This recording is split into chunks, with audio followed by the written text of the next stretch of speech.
Thank you, Coach. Congratulations, Jay, Mr. Parker, Hank. Great awards for you guys.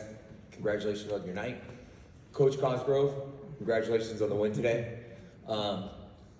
Keeping with Coach Austin, I want to thank my wife and 2 kids that got dragged up here and totally ruined your weekend. So thank you very much.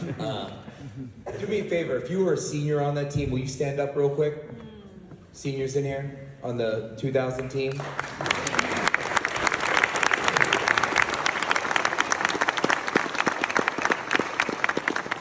Coach Austin teased it out that we were 0-8 our freshman year. We were also 2-6 and 3-5 our sophomore and junior year, so we weren't very good.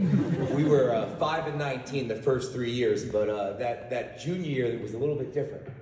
And we were 3-5, 10 points away from 6-2, and we had an incredible win at Bowdoin. It was the first CBB win that we had in 3 years. And I remember the bus ride back and the energy that we had on that bus ride back. And we knew that we were close, and I believe that collectively the whole seniors and the whole team bought in that offseason was going to be a little bit different. And we made a commitment that if you wanted to be a football player and be on the sidelines on Saturday afternoon and be at the parties on the weekends on Saturday night, then that meant that you were going to be with Coach Mysteri at about 6 o'clock in the morning on Tuesdays with the offensive line group, and that you're going to do conditioning at 6 o'clock in the morning on Thursdays, which was part of our routine.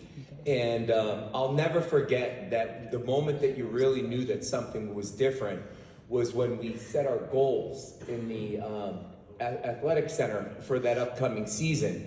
And Drew, it was an honor to be a captain with you. I have so much respect for you. And the tone for that season was set when Jason Meadows walked into that meeting 10 minutes later. And if you know Jason Meadows, who was flashy as the day is long, he walked in, his hair was perfect, his shirt was pressed, his jacket was leather. And we said, Meadows, where were you? And he said, I took a nap. And he didn't look like he had been napping. And Drew kicked him out of the meeting right then and there. And all of our butts puckered a little bit. And I've been a coach for 25 years ever since. It's in your blood. And the best teams are the teams that self-police. And the teams that set the standard, within, and the coaches don't have to do it. And I think that Drew kind of set the tone for what that team was going to be. And we had a tremendous offseason. And we had testing in the spring. And I'll never forget that day that we tested. And I feel like there were PRs, personal records, across the board for the kids that tested. And we got together and, we played wiffle ball all day. We had a pig roast. It was right outside AMS, and we were together all day long. And coming out of that meeting, Coach, we handed you our goals. And it went from, we had always talked about dare to fail the first 3 years, and we said we were going to be forward. It was going to be a team of positive visualization. And we said to Coach Austin, it was going to be dare to win.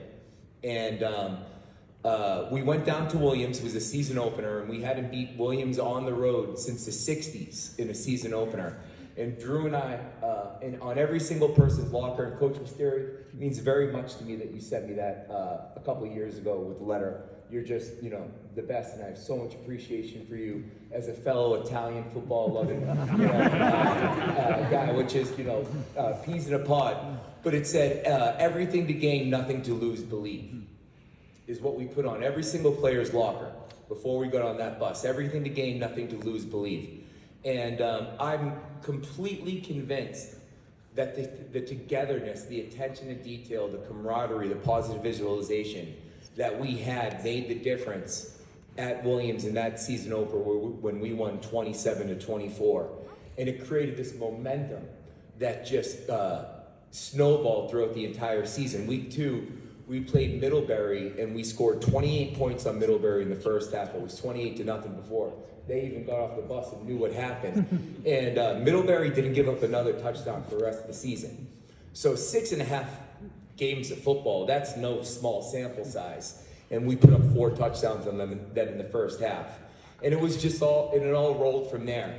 And as a coach and as a man, I think I took so much from that about how you get what you deserve, and hard work, is undefeated.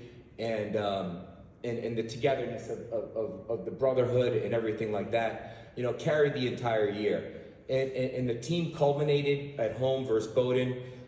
We won our first CDB. Jason Meadows, who was incredible, you know, wonderful teammate, hates Bates very much, and we finally beat Bates our senior year on the road. And the emotion that we had that day, that team didn't have a chance.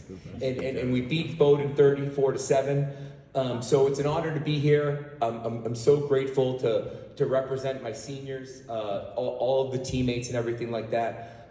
In the spirit of brotherhood, in the spirit of Blue Team Pride, I wanted to recognize 3 people that couldn't be here with us today, but are a big part of the heart and spirit of that team.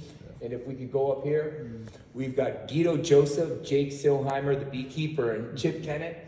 You know, 3 of our teammates that we lost. But when you're part of a brotherhood, when you're part of Blue Team Pride, you know, you're always a part of it. And one personality, one spirit up there is bigger than the next, and we love those guys very much. And it wouldn't be a complete representation of that team without a hat tip to those 3 gentlemen. So thank you very much, and I give you Drew Johnson.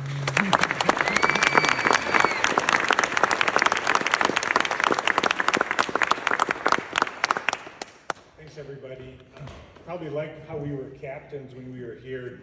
Dambro took care of the details. He remembered the score, and then I get to maybe wrap it all up into Colby community and a few words and even some memories today that show what a special place Colby is that I got a chance to meet Mark's kids and tell them the story of when I had a job interview in downtown Boston, stayed over at his parents' house. We went to the Red Sox game for an 18-inning record-setting something or other. I think we got home at 2:30 in the morning. And his very sweet children begrudgingly listened to that story about their dad's co-captain. Also thinking about Colby and what a place it is. Getting rides from the airport from Abby Parker, having dinner over at the Parkers. That's a cool place when there's many layers of alumni helping out. I did from your introduction, Mr. Parker, when all the plates start next to Mr. Parker when you're having dinner at his table, and then you're served and they're handed down. So it was fun. And then one thing that's huge about me and Colby is my dad, who was one of best supporters. He was a airline mechanic for Delta from northern Minnesota, blue collar guy.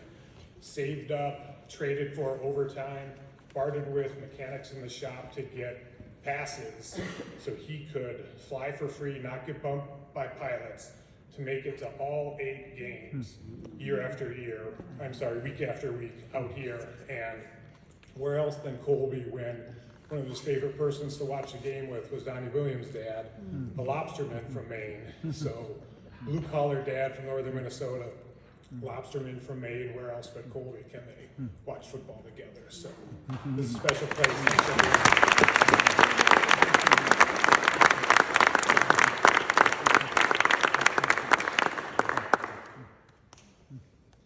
And it was pretty cool to have Patrick Conley and Danny Noyes. You guys were awesome. So you guys were a big part of that too. It's not a coincidence that their names are still in the record book. Thank you very much.